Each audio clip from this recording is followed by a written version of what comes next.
TV 24 news ವಾಹಿನಿಗೆ ಸ್ವಾಗತ. ಉತ್ತರ ಕನ್ನಡ ಜಿಲ್ಲೆಯ ಕಾರವಾರ ಸೇರಿ ಬಹುತೇಕ ತಾಲೂಕುಗಳಲ್ಲಿ ಬಂದರು ಪ್ರದೇಶ ಹಾಗೂ ಅರಣ್ಯ ಪ್ರದೇಶಗಳ ವ್ಯಾಪ್ತಿಯಲ್ಲಿ ಬರುವ ವಿವಿಧ ಕ್ಷೇತ್ರದಲ್ಲಿ ಕೆಲಸ ಮಾಡುವ ಅಸಂಘಟಿತ ಕಾರ್ಮಿಕರು ಹೆಚ್ಚಾಗಿದ್ದು, ಕಾರ್ಮಿಕ ಇಲಾಖೆಯ ನಿರ್ಲಕ್ಷ್ಯ ಹಾಗೂ ಅರಿವು ಮೂಡಿಸದ ಕಾರಣ ಜಿಲ್ಲೆಯಲ್ಲಿ ಬಹುತೇಕ ಇರುವ ಅಸಂಘಟಿತ ಕಾರ್ಮಿಕರಿಗೆ ಕಾರ್ಮಿಕ ಇಲಾಖೆಯ ಸೌಲಭ್ಯಗಳೇ ಮರೆಯಾಗಿದೆ.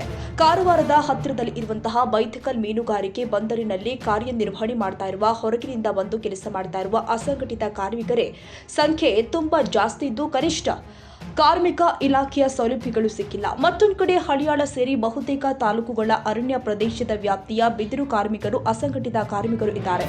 ಇಂತಹ ಸಂದರ್ಭದಲ್ಲಿ ಕಾರ್ಮಿಕ ಇಲಾಖೆಯ ಕನಿಷ್ಠ ಸೌಲಭ್ಯವನ್ನ ಪಡೆಯದೆ ತುಂಬಾನೇ ದುರ್ದೈವದ ಸಂಗತಿ. ಆದ್ದರಿಂದ ನಮ್ಮ ಸಂಘದ ರಾಜ್ಯ ಉಪಸಂಪಾದಕ ಬಸವರಾಜ್ರವರು ಭೇಟಿ ಕೊಟ್ಟು ಈ ಕಾರ್ಮಿಕರ ವರದಿಯನ್ನು ತಯಾರಿಸಿ ಕಾರ್ಮಿಕ ಇಲಾಖೆಯ ಬೆಳಗಾವಿ ಪ್ರಾದೇಶಿಕ ವಿಭಾಗದ ಕಾರ್ಮಿಕ ಉಪ ಕಾರ್ಮಿಕ ಆಯುಕ್ತ ನಾಗೇಶ್ ಅವರ ಗಮನಕ್ಕೆ ತೆಗೆದುಕೊಂಡು ಬಂದು ಬೆಳಕು ಚೆಲ್ಲುವ ಕೆಲಸ ಮಾಡಿದ್ದಾರೆ. ಯಾವುದೇ ರೀತಿ ನಿಮ್ಗೆ ಏನಾದ್ರು ಜೀವಕ್ಕೆ ಅಪಾಯ ಆದರೆ ಅದಲ್ಲೇ ಏನು ಜೀವಕ್ಕೆ ಅಪಾಯ ಆದರೂ ಏನಿಲ್ಲ. ದಿನ ದುಡಿಬೇಕು, ತಗೊಂಡು ಹೋಗ್ಬೇಕು. ಅವೆಲ್ಲ ತಗೋಬರ್ಬೇಕ್ರಿ, ಹೇಳ್ಬೇಕು ಅವೆಲ್ಲ. ಬರ್ರಿ ಒಂದು ನಿಮಿಷ. ಉತ್ತರ ಕನ್ನಡ ಜಿಲ್ಲೆಯ ಒಂದು ರೀತಿ ಬೈತ್ಕಲ್ ಅಂತಕ್ಕಂಥ ಒಂದು ರೀತಿ ಮೀನುಗಾರಿಕೆ ಬಂದರು ಬಂದಿದ್ದೀವಿ.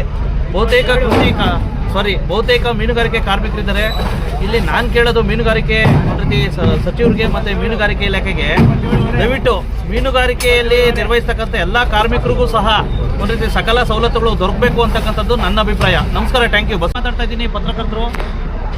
ನಾನಿವತ್ತು ಒಂದು ರೀತಿ ಉತ್ತರ ಕನ್ನಡ ಜಿಲ್ಲೆಯ ಅತ್ಯಂತ ಹೆಸರಾಂತ ಒಂದು ರೀತಿ ಮೀನುಗಾರಿಕೆ ಬಂದರು ಅಂದರೆ ತಪ್ಪಾಗಲಾರ್ದು ಬೈತ್ಕಲ್ಗೆ ಬಂದಿದ್ದೀನಿ. ವಿಶೇಷವಾಗಿ ಬೈತ್ಕಲ್ ಅಂತಕ್ಕಂಥದ್ರಲ್ಲಿ ಸಾಕಷ್ಟು ಒಂದು ರೀತಿ ಮೀನುಗಾರಿಕೆ ಕಾರ್ಮಿಕರು ದಿನನಿತ್ಯ ದುಡಿತಾರೆ. ವಿಶೇಷವಾಗಿ ಮೀನುಗಾರಿಕೆ ಇಲಾಖೆಯವರು ಮತ್ತು ಕೇಂದ್ರ ಸರ್ಕಾರದ ಮತ್ಸ್ಯ ಯೋಜನೆ ಅಂತ ಅವು ಇವು ಹೇಳ್ತಿರಲ್ಲ, ನೀವು ಅಷ್ಟು ಸವಲತ್ತು ಕೊಟ್ಟಿದ್ದೀನಿ, ಇಷ್ಟು ಸವಲತ್ತು ಕೊಟ್ಟಿದ್ದೀನಿ ಅಂತ. ಇವತ್ತು ನಿಜವಾಗೂ ಸಹ ಮೀನುಗಾರಿಕೆ ಇಲಾಖೆಯಲ್ಲಿ ವಿಶೇಷವಾಗಿ ದಿನನಿತ್ಯ ದುಡ್ಕೊಂತಿರ್ತಕ್ಕಂಥ ಮೀನುಗಾರಿಕೆ ಕಾರ್ಮಿಕರು ಇವತ್ತೊಂದು ಪರಿಸ್ಥಿತಿ ಯಾವ ರೀತಿ ಇದೆಯಪ್ಪ ಅಂತಂದರೆ ದಯವಿಟ್ಟು ನೋಡಬೇಕಾದಂಥ ಪರಿಸ್ಥಿತಿ. ಆ ಅಧಿಕಾರಿಗಳು ಹೇಳ್ತಾರೆ ಎಲ್ಲ ಸವಲತ್ತುಗಳು ಕೊಟ್ಟಿದ್ದೀವಿ, ಅಷ್ಟು ಸವಲತ್ತು ಕೊಟ್ಟಿದ್ದೀವಿ ಅಂತ. ಇವತ್ತು ಪಾಪ ಅವ್ರು ಹೇಳ್ತಾರೆ ಇವತ್ತಿಗೂ ಸಹ ಯಾವುದೇ ರೀತಿ ಸವಲತ್ತಿಲ್ಲ. ಸಾಹುಕಾರ ಪಗಾರ ಕೊಡಬೇಕು, ದಿನನಿತ್ಯ ದುಡಿಬೇಕು, ಇದಾಗೋದು ಬಿಟ್ಟರೆ ಯಾವುದೇ ರೀತಿ ಅವ್ರಿಗೆ ಮನೆ ಸೌಲಭ್ಯ ಇಲ್ಲ. ಏನಾದ್ರು ಜೀವಕ್ಕಾನೆ ಆದರೆ ಅವ್ರಿಗೆ ಜೀವ ಭದ್ರತೆ ಇಲ್ಲ, ಆಯಿತಾ. ಯಾವುದೇ ರೀತಿ ಸಾಲ ಸೌಲಭ್ಯ ಆಗಲಿ ಒಂದು ರೀತಿ ಇಂಥದ್ದು ಯಾವುದಿಲ್ಲ. ಹಾಗಾಗಿ ನಾನು ಕೇಳೋದು ಸರ್ಕಾರಕ್ಕೆ, ಮಾನ್ಯ ಮೀನುಗಾರಿಕೆ ಇಲಾಖೆ ಸಚಿವರು ಇಲ್ಲೇ ಇದ್ದಾರೆ, ಮಂಕಾಳ ವೈದ್ಯವರೇ, ನೋಡಿ ನಿಮ್ಮಲ್ಲಿ ಬಹುತೇಕ ಮೀನುಗಾರಿಕೆಯಲ್ಲಿ ವಿಶೇಷವಾಗಿ ಕಾರ್ಮಿಕರಿದ್ದಾರೆ. ಪಾಪ ಇವ್ರು ನೋಡಿ ಬೈತ್ಕಲಲ್ಲಿ ಭೇಟಿಯಾಗಿದ್ದಾರೆ.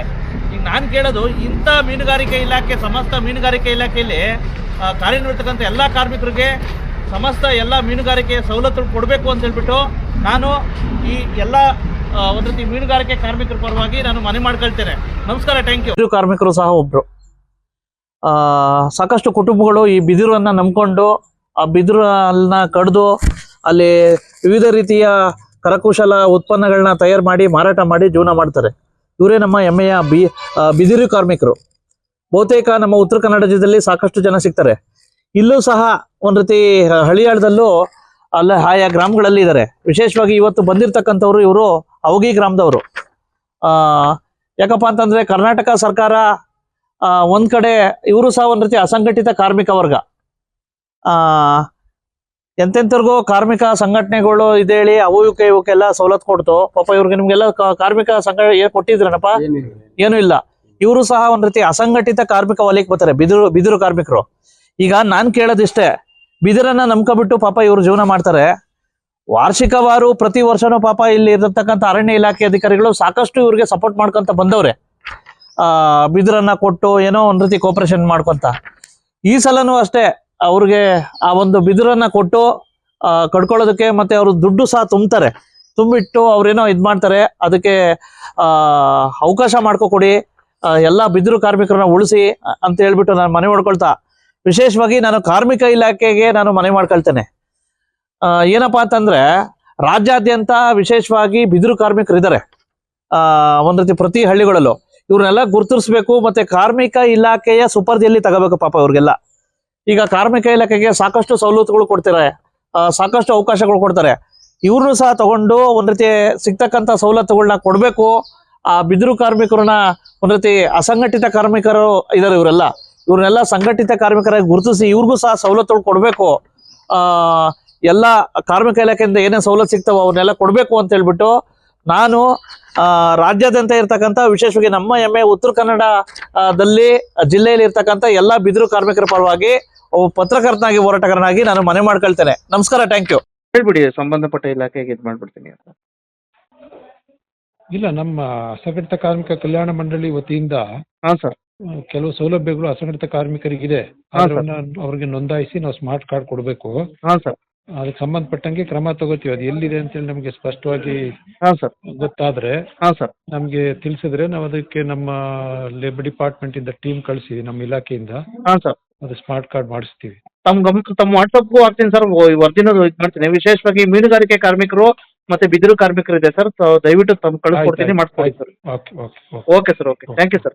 ಇನ್ನಾದ್ರೂ ಉತ್ತರ ಕನ್ನಡ ಜಿಲ್ಲೆಯ ಅಸಂಘಟಿತ ಕಾರ್ಮಿಕರಿಗೆ ಕಾರ್ಮಿಕ ಸೌಲಭ್ಯ ಸಿಗುತ್ತಾ ಕಾದು ನೋಡಬೇಕಾಗಿದೆ.